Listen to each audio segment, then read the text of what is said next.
মাছ ভাজি করতেছি। এগুলো কি কি?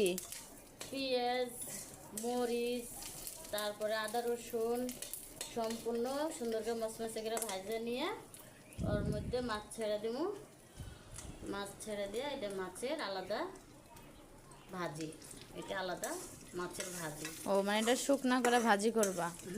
এটা শুকনা করে জাস্ট ভাজি।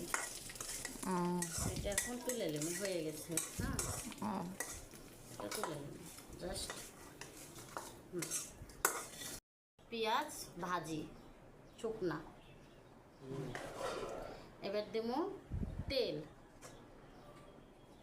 তেল তারপরে দেব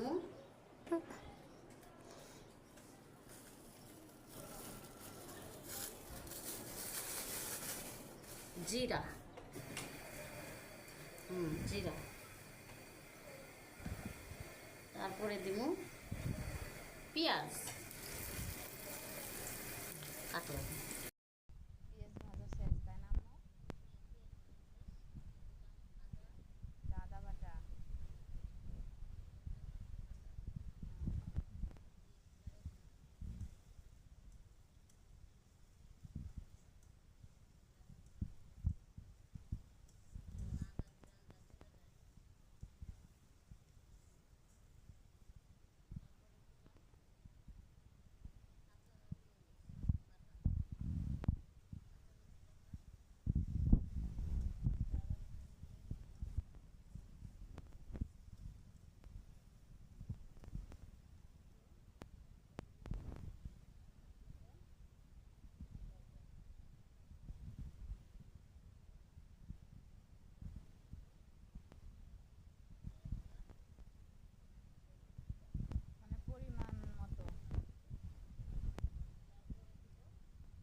হ্যাঁ, ধনিয়া গুঁড়া দিয়ে লড়ে নিলাম, নিয়ে হালকা করে একটু জল দিন,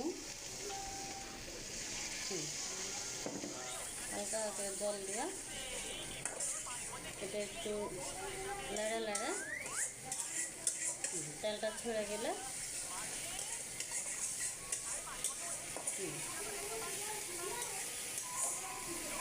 জাস্ট সব কিছু পরিমাণ মতো দিয়েছি, স্বাদ মতো।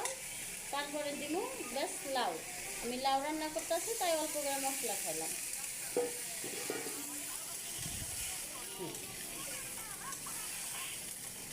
আচ্ছা, হাতে রান্না করো।